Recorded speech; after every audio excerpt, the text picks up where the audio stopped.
അത് നീ കണ്ടുപിടിക്കണം, ഒരു കുറവിനുള്ളത് നീ കണ്ടുപിടിക്കണം എന്ന് പറഞ്ഞ് മൈക്കിളേഞ്ചലോ വന്ന് നടന്നുപോയി. അയ്യോ, ഈ പാവപ്പെട്ടവൻ ഇരുന്ന് ആലോചിക്കുക, നല്ലതാണെന്ന് പറയുകയും ചെയ്ത് പറഞ്ഞതാരാ?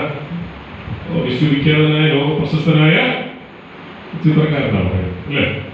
ഇയാൾ പറഞ്ഞിട്ടൊക്കെ പോവുകയും ചെയ്ത് എനിക്ക് ടെൻഷൻ പറയും, നീ കുറവ് കണ്ടുപിടിക്കണമല്ലോ.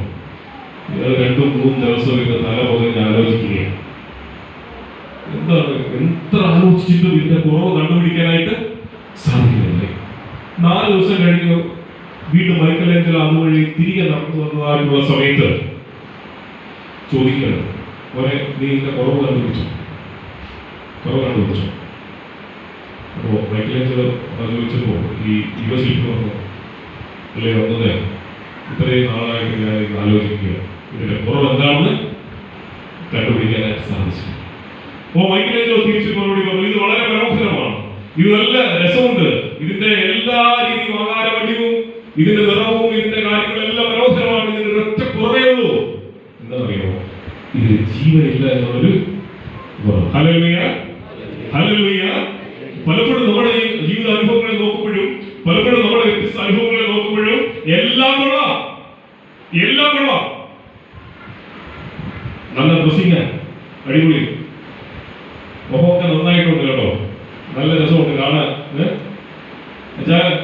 ചിരി ഫസ്റ്റ് ക്ലാസ്, 100 മാർക്കുണ്ടല്ലോ അച്ഛൻ, അടിപൊളിയായിട്ടുണ്ട്.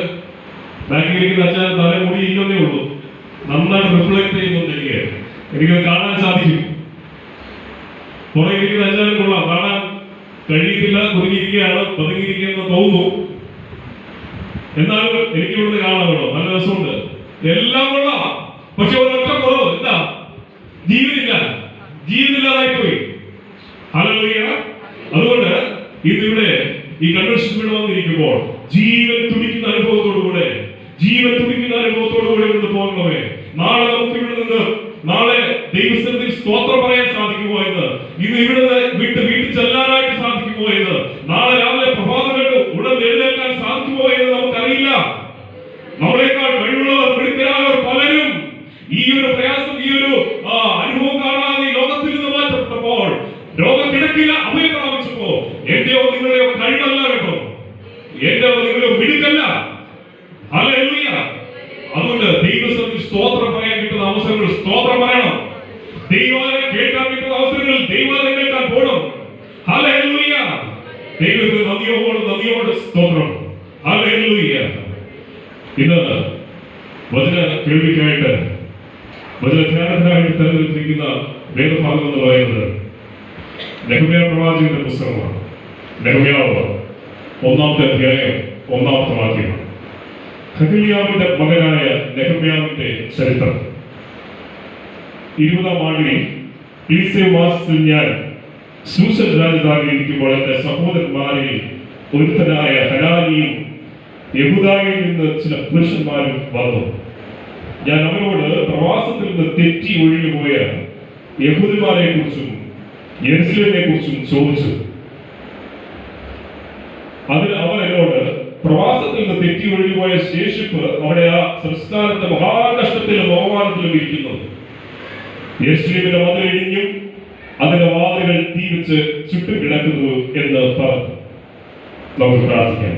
എല്ലാവരും ഒരു നിമിഷം ദൈവസന്നിധിയിൽ, ഹല്ലേലൂയ, ദൈവസന്നിധിയിൽ ഒരു നിമിഷം പ്രാർത്ഥിച്ചോട്ടെ. ഈ മത്സ പ്രാർത്ഥനയിൽ ഒരു പ്രിയ അച്ഛന്റെ കാര്യമുണ്ട് പറയുന്നത് കേട്ടല്ലോ. ഹല്ലേലൂയ. എന്റെ ഓർമ്മ ശരിയാണെങ്കിൽ രാജു എന്നാണ് അച്ഛന്റെ പേര്. എന്റെ ഓർമ്മ ശരിയാണെങ്കിൽ, എനിക്ക് അദ്ദേഹത്തിന് അറിയില്ല, പക്ഷേ മധ്യസ്ഥ പ്രാർത്ഥനയിലൂടെ ശക്തമായിട്ട് പ്രാർത്ഥിക്കുന്ന കേട്ടു. ആ പ്രിയപ്പെട്ട അച്ഛനെ ദൈവങ്ങളിലേക്ക് ഒന്ന് ഉയർത്തി പ്രാർത്ഥിച്ചാണ്. Hallelujah, hallelujah. ഇന്ന് രാത്രി സൗഖ്യത്തിന്റെ രാത്രിയായിരിക്കട്ടെ. ഹല്ലേലൂയ. വിശ്വാസികൾ ഒരു മനമോടെ പ്രാർത്ഥിക്കുമ്പോൾ, ഹല്ലേലൂയ, വിശ്വാസത്തോടെ ഒരുമിച്ച് പ്രാർത്ഥിക്കുമ്പോൾ അവിടെ സ്വർഗം ചാടിയിറങ്ങി വന്ന്, ഹല്ലേലൂയ, അവിടെ അത്ഭുതം പ്രവർത്തിക്കുന്ന, അവിടെ അത്ഭുതം